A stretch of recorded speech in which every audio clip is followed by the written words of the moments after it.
Good afternoon, everybody. Welcome to all the members and the new members especially. I'd like to call this meeting to order. This is a meeting of the House Budget, Fiscal Affairs Oversight Committee. The purpose this afternoon, ladies and gentlemen, is simply to have an organizational meeting. I'll ask you guys to review and approve rules for our committee.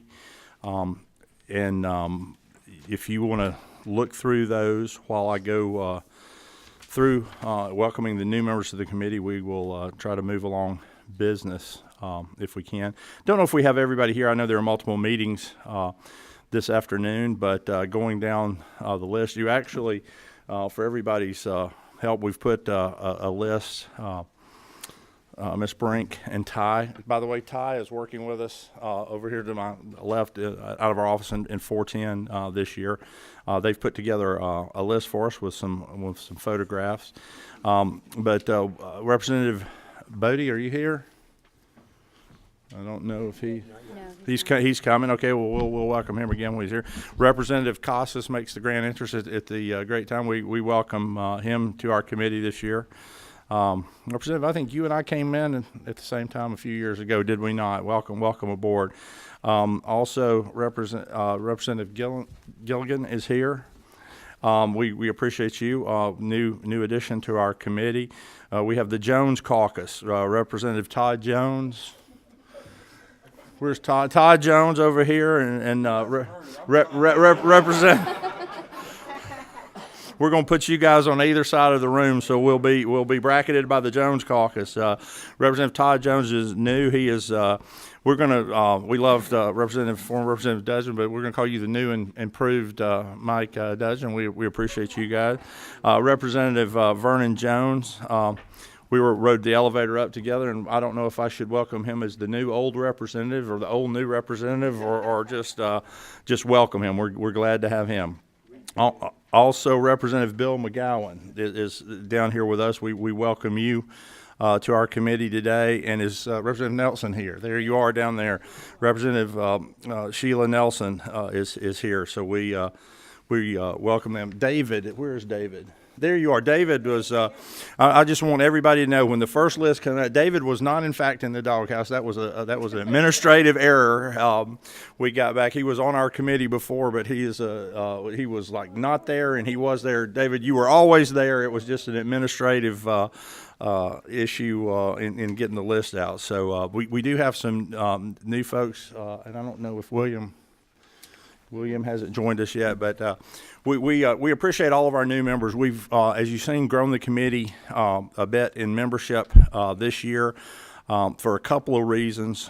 We have some things we're going to continue to look at, but when we get organized here in a moment, I'm going to go over a mission that the speaker has asked us to take on. So with that, unless someone has a question or a comment, I'd like to move on and briefly. Okay, we'll do that. Yes, sir. Well, we'll recognize the representative as he comes in. William is joining us. You and Representative Casas have great timing. Y'all are getting in right as we're doing an introduction. So welcome. We welcome you to the committee. What I'd like to do at this time is ask if there are questions on the rules. The rules are a bit different this year than they were last year. They're substantively and operationally the same, I believe. I don't think we've done anything that will surprise anybody. What we tried to do is actually line up the numbers with the standing House rule or the standing rules that are recommended by Legislative Council, so that our Rule 1 corresponds with other committees' Rule 1. So for the most part, these, if you've been in a committee already, you may recognize some of these rules, and I believe that they are going to let everyone have a fair view and a fair hearing on our committee. One of the things that I have done this year in Rule number 5, we had the position previously that a bill or resolution would not receive action on its first presentation before the committee. That's going to be what I would recommend we stay with, but as those of you who have been here before know, as we get down to the dates, there are times where we'll get a relatively simple matter that there is not a lot of discussion on, people are in agreement on. So we would waive that at that case, and the rule reads, unless waived by the chairperson. I can assure you, and we're on the record here out in public, that it is not my intent to give anybody special consideration relative to that. If I were to want to waive that rule, while the rules allow me to do it, if there were strenuous objection, from a member of the committee, I will certainly yield to that. The idea here is just to allow that rule to be waived if essentially, everyone is in agreement, so that we don't hold up an otherwise good proposal based on a technicality. So that is one change that you will see. Rule 10 talks about a change to these rules, that if we find a need to do that somewhere down the road, that we would bring those 72 hours in advance. It says I may propose one less than that. I'm going to tell you I see no reason I would ever do so. I'm going to play by the same rules as everybody else. I think, Coach, we've been down here, I think, the same length of time too. I try to play that straight and treat everybody fairly. I appreciate you saying that. So with that, if there are no, sir, you'll check back after the session. Yeah, yes, sir. Questions on the rules, or what number are you? You're just so I can turn your mic on. 17. Yes, ma'am. Ms. Frazier. And number 11. Yes, ma'am. Still be using that same rule as it relates to probably getting a substitute, like 2 hours before. Would that be upon your discretion also? Yes, ma'am. And again, the same. I failed to address that, and I'm glad you brought it up. The lady is referring to number 11, unless waived by the chairperson. The idea there is to make sure that we get a copy of it, so that we don't get into that position. If you've been here before, and I know you have, which document are we talking of? If members of the committee, work on and maybe even mark up this copy of the document, and somebody drops one in. So the idea is just so that we can get those out. That's only 2 hours before the committee meeting, so that we can get that out and also get it out to interested parties. There again, if we have a substitute that there was a single word change in, that everybody's in agreement, that we know what page we're on, that would be a place where I would waive that rule. So if you would allow me that latitude. Any further questions on? Yes, sir. Let me turn you on. Yes, sir. Okay, Mr. Chair, in light of knowing that Representative Coach Williams serving this committee, can I be immediately transferred from this committee somewhere else? Because I need a break from him. You need a break from the coach. I don't know, Coach. I'm going to make sure we'll assign y'all to committee work together, I think. Other than that, that's my friend. Other than that, Mr. Chairman, I like to move at appropriate time. To Augusta. Send me to Augusta. I'm going to not entertain that motion at this time. At this time. If there are no further. All right, let's come back in here now. If there are no further questions on the rules, I believe I heard the Representative Jones, Vernon Jones, move the rules adoption. Any objection? There were none. That is a motion. We have a motion to adopt the rules. Is there a second? I have a motion and a second to adopt the rules of the committee. Is there any discussion? Discussion on the motion? Hearing no discussion, all those in favor of adopting the rules for the Budget and Fiscal Affairs Oversight Committee rules for the 2017 session signify by saying aye. Any opposed? The rules are adopted, and the chair thanks the members of the committee for doing that. I know there are other committee hearings this afternoon, so I want us to move along quickly, but I do want to share the mission that I received in the office from Speaker Ralston that is from the U.S. Congress Standing Committee on Oversight, Chairman Jason Chavis Committee. He has asked, and not just the state of Georgia, but states across the U.S., to look at federal regulations as they impose unfunded mandates on state, local, and tribal governments, as well as private business. So we're going to be undertaking that this year.